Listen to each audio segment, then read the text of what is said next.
BJP केंद्रीय चुनाव समिति की आज बैठक होने जा रही है और इस बैठक में लोकसभा चुनाव के लिए उम्मीदवारों की पहली लिस्ट पर चर्चा संभव है। ऐसी संभावना है कि बीजेपी की पहली लिस्ट 1 से 2 मार्च को जारी हो सकती है और इसमें 100 उम्मीदवारों का नाम हो सकता है। इस लिस्ट में पीएम मोदी का भी नाम होगा, जो कि वाराणसी से फिर से चुनाव में उतर सकते हैं। और आज की बैठक में यूपी की हारी हुई 14 सीटों पर भी चर्चा होगी। ये संभव है कि पहली लिस्ट में यूपी से 38 से 40 उम्मीदवारों का ऐलान हो सकता है। तो 1 या 2 मार्च को पहली लिस्ट जारी हो सकती है, ऐसी संभावना बन रही है। और जो हारी हुई सीटें हैं वहां किन उम्मीदवारों को टिकट दिया जाए, इस पर भी फाइनल मोहर लग जाएगी। इस पर भी आज चर्चा होगी। पहली लिस्ट में माना जा रहा है कि यूपी से 38 से 40 उम्मीदवारों का ऐलान हो सकता है।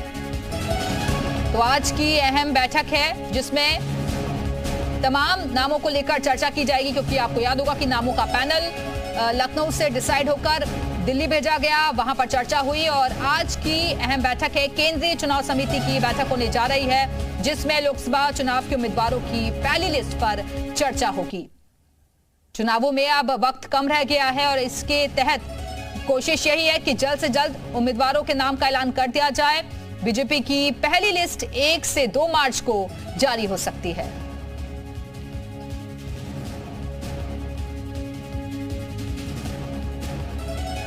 और इसी खबर पर और ज्यादा बातचीत के लिए सीधे रुख करेंगे अपने सहयोगी का। 2 सहयोगी इस वक्त हमारे साथ जुड़ गए हैं। दिल्ली से अभिषेक हमारे साथ जुड़े हुए हैं और विशाल रघुवंशी लखनऊ से हमारे साथ जुड़ गए हैं। सबसे पहले अभिषेक, आपके पास आते हैं, क्योंकि आज केंद्रीय चुनाव समिति की बैठक होने जा रही है। इसको लेकर क्या अपडेट, कौन कौन इस बैठक में शामिल होगा, क्या एजेंडा सेट किया गया है इस बैठक का? देखिए, मैं आपको बताऊं कि लोकसभा चुनाव को भी 4 कैटेगरी में बांट दिया गया है, A, B, C, D। A category की सीटें वो हैं जो कभी हारी नहीं गई, यानी कि 2014 में भी जीती हैं और 2019 में भी जीती हैं। B कैटेगरी की सीट वो है जो 2014 में जीती और 2019 में हारी, या 2014 में हारी और 2019 में जीती, यानी कि एक बार जीता एक बार हारा। C कैटेगरी की सीट वो है जो एक बार जीती हुई है और एक बार हारी गई हैं। और D कैटेगरी की सीट जो कभी नहीं जीती। अब ऐसे में आज डी कैटेगरी की सीटों पर चर्चा होगी। लगभग लिस्ट तैयार हो चुकी है और डी कैटेगरी की सीट फाइनल करके उसको रिलीज कर देंगे, जैसा कि विधानसभा चुनाव में इन्होंने किया था। लगभग 80 से 100 सीटें पूरे देश में है जो डी कैटेगरी की सीट में आती है। यूपी में 14 है। इसी तरीके से हर राज्य में सीटें हैं जहां पर बीजेपी उस सीट पर कभी नहीं जीती है। तो बीजेपी अपने उम्मीदवारों को समय देगी बूथ स्तर पर काम करने के लिए, क्षेत्र में काम करने के लिए और जनता के बीच जाकर माउथ टू माउथ कैंपेन करने के लिए।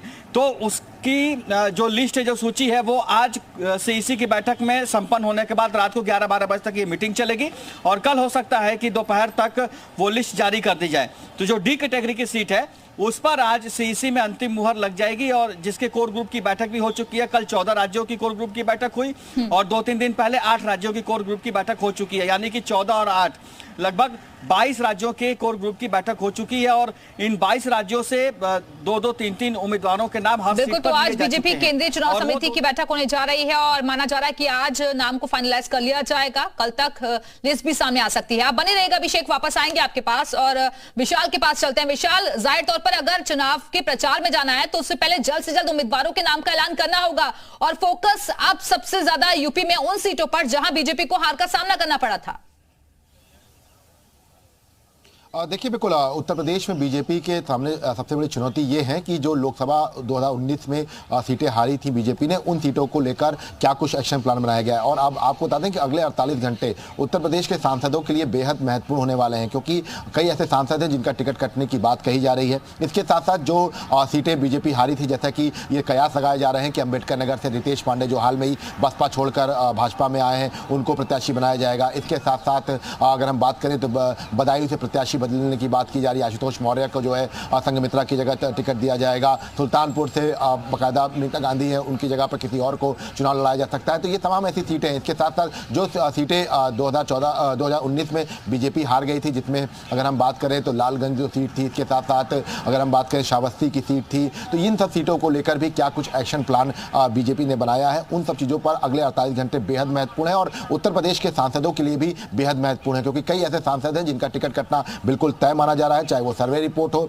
चाहे उनका उम्र का जो क्राइटेरिया हो, या उनका जो परफॉर्मेंस हो जो सर्वे रिपोर्ट में आया था। इन सब तमाम क्राइटेरिया पर भी जो है अगले 48 घंटे में कुछ बड़े फैसले हो सकते हैं, और इसको लेकर भी ये कहा जा रहा है कि बीजेपी ने अपनी पूरी प्लानिंग कर ली है। आज यूपी कोर कमेटी की भी बैठक दिल्ली में ही होनी है। सीएम योगी आदित्यनाथ, दोनों डिप्टी सीएम, प्रदेश अध्यक्ष धर्मपाल सिंह, सभी लोग मौजूद रहेंगे। तो यूपी पर मैराथन मंथन लगातार जारी है और माना जा रहा है कि कल तक लिस्ट रिलीज भी हो सकती है। आप दोनों बने रहेंगे, हमारे साथ वापस आएंगे आपके पास, लेकिन